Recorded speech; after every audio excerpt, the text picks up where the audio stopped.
So today we're going to focus on Brazilian food. I want to talk to you a little bit about just how to make it. It's so simple. It's like a popover recipe is really what it is. It's completely fine for altitude. They puff up beautifully. Everything's in the blender. The tapioca flour, the milk, the olive oil, the egg, the salt, and cheese, which I think is great in there. It's you don't have to put the cheese if you don't want to, but the cheese adds a lot of flavor. So then you blend that in the blender. I usually put the liquid ingredients in first and then put the flour on top of it so the flour doesn't get stuck in the bottom of the blender, and then you can't get it out. So put the liquid ingredients first, the flour on top, the cheese on top of that, and then just turn your blender on and make this really beautiful batter. So when it bakes, it's very stretchy, if you will.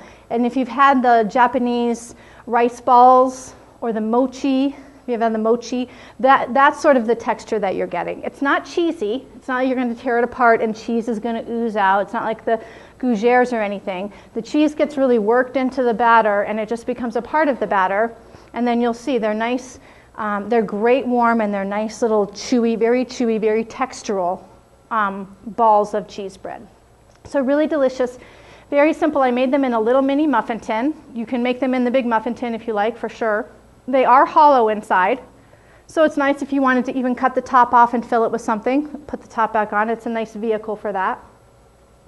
But really, they're nice to just have a glass of wine, sit out on the patio, and kind of pop them into your mouth. They're really fun and delicious. Yes. Can you make them not in a muffin tin, just rolling them? No, it is a batter like a popover batter. It's pourable.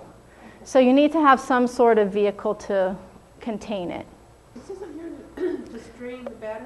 Mm-hmm. Why do you do that?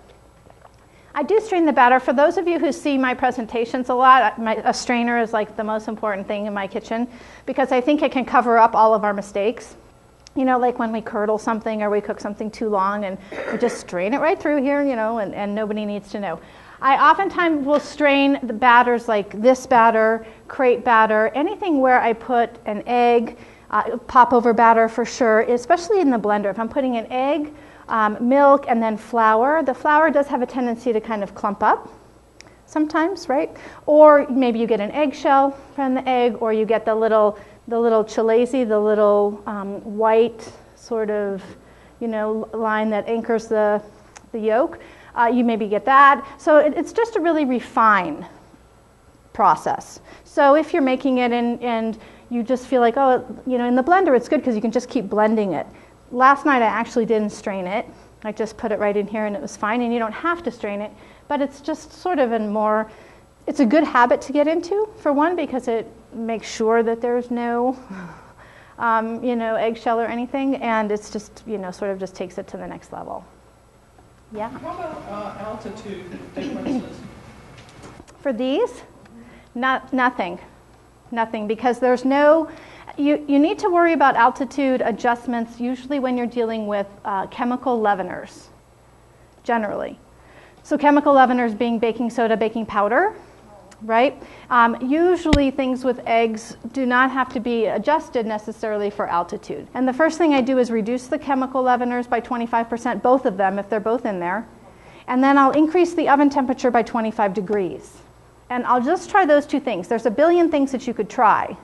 But I feel like if we try those two things, they generally work. That will generally fix an issue. What percentage do you fill on your little cups? I mean, on the batters, about half full? No, I fill them pretty much all the way. Okay. Yeah, almost to the top. And because I like that drama of having the big bowl, which rises up for sure.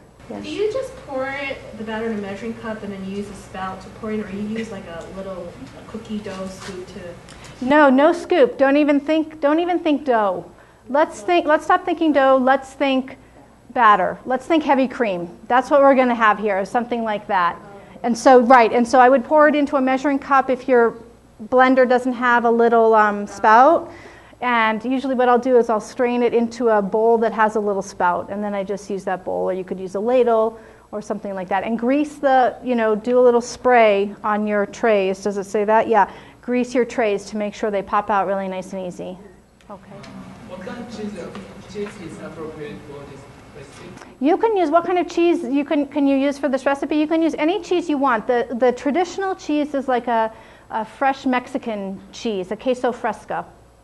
And that's the kind that I used in here, but I also put on a little Parmesan. I had a bunch of shredded Parmesan cheese, so I put a little bit of that in too, in addition. But you could certainly do whatever cheese you want. Even probably a goat cheese would work, because as long as it gets into a blender, it gets into the blender and it can mix in with the milk and the oil and everything and just become a part of that batter is what's important. Yeah. Do you use extra virgin olive oil or just like I just used a regular olive oil.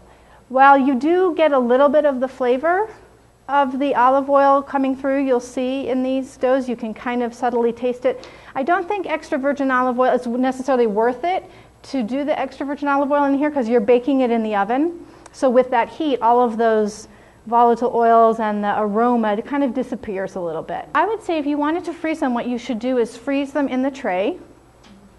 And then once they're frozen, take them out of the tray and put them into a bag. And I think if you wanted to just defrost them, and once they're defrosted, maybe pop them in an oven for a couple of minutes just to heat them through and freshen them up a little bit, I would think they would be fine. It's totally easy, you guys. Don't be scared. They're totally easy. Just follow the liquid on the bottom, flour on the top, then the cheese, buzz it in the blender, strain it if you want. It's always a good habit. Pour them into little greased muffin tins and bake them at 400 degrees. It really does take about 18 minutes. But every oven is different. And then pop them out, and they're great at room temperature and great for 2 or 3 days afterwards.